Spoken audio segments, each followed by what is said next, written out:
All right, time for the brake bleed and getting it as much dark fluid to bleed out and as much clean fluid in. So here's the double funnel setup here. I got a rag underneath it. Here's my Prestone Max. I just grabbed two big sizes, 32 ounce. Because why buy in 12 ounce when you know you're gonna need a little bit more than what you think?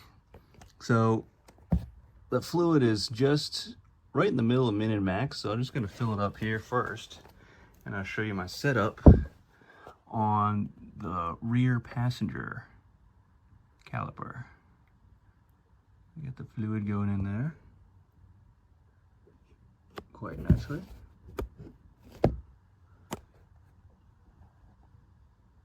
And can we tell the difference? We'll fill it up a bit more.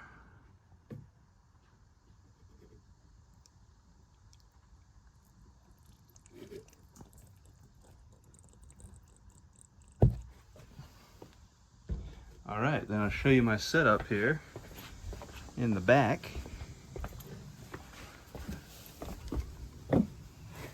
So I got my clear tubing zip tied on my bleeder screw. It's an 11 millimeter. Found my 11 millimeter wrench going into an empty container. And I have it so it's gonna take a up and then a down. And I'll pump the brakes and find something to hold the brake pedal down, then crack the bleeder, watch it come out, and then close it. And then repeat for the other four wheels. Oh, I haven't even had a cherry Coke yet. Okay, so my process is I leave the cap off, I make sure the fluid doesn't go below the min mark. And then since I'm just doing this by myself, I got this pipe here. So I'll pump the brake, kind of with just one side of my foot on the pedal. And I'll stick my pipe on there, and I'll wedge it against the front driver's seat like so with a rag so I don't mess up my premium faux leather. I'll come on back here and you can see some of the fluid. Look how dark that is. Some of the fluid's already coming out, and it's not going to pick up on camera, but there's little specks in there too. I got right into my drain. And I'll take my 11 millimeter wrench. You see I got my zip tied vinyl tubing over the bleeder. I'll just open it. And the fluid will come out a little bit more. And I'll close my bleeder right back up. Now, obviously, if I had someone with me, they could pump the pedal. I could just sit here and do my thing. But this will take a bit longer, but I got all Sunday before work tomorrow.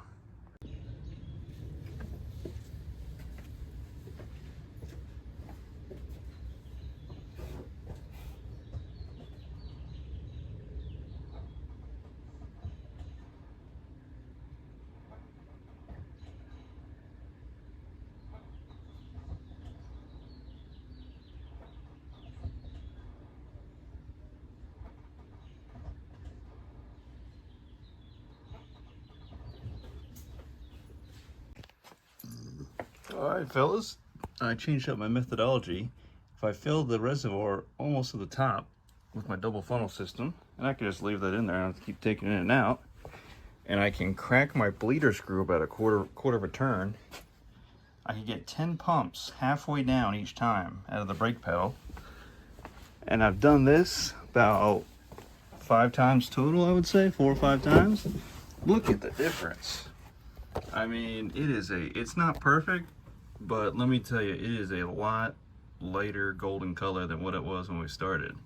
So I think I'm happy with this back passenger wheel caliper. I'll go ahead and tighten it up, and hopefully I can just leave those zip ties in. See, look, just a quarter of a turn.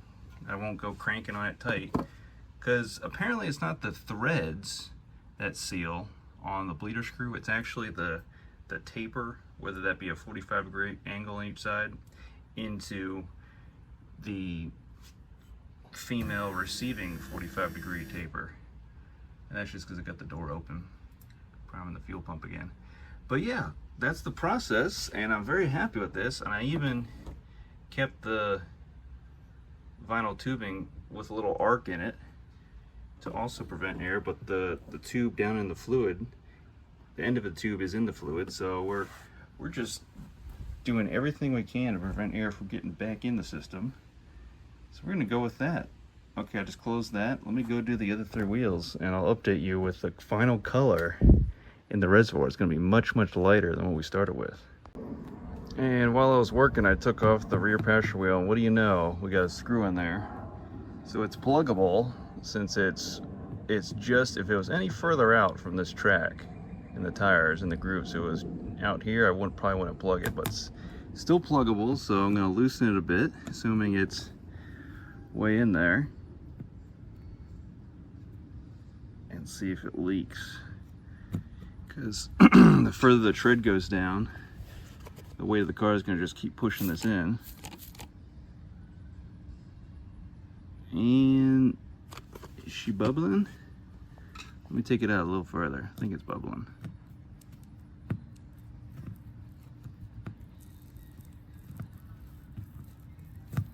Yeah.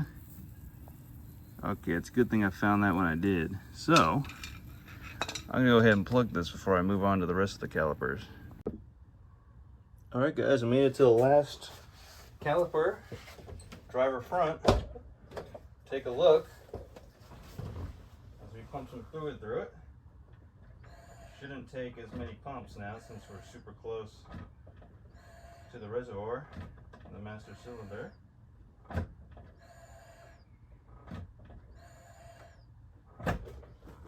Okay. Every other caliper's got clear fluid coming out of it, and this one is getting closer and closer. So, thank you very much for watching. Again, Prestone Max .4. This bottle is almost empty, so it really does take 32 fluid ounces at minimum. Flush out an old brake system on your 2009 Volkswagen Beetle with the 2.5. It's got to be the same with the 1.8 turbo. I mean, I don't, unless they upgrade the brakes on that, but that would just be bigger rotors, right? Let me know in the comments. All right, lads, you have a good rest of your weekend. Check me out. We are back to golden in the brake fluid reservoir. Look at that. That is a good sight to see. So, don't be like these 150,000 mile cars out there that never change their brake fluid. I'm at 136,000 and change. So I was, you know, almost at that point. And who knows if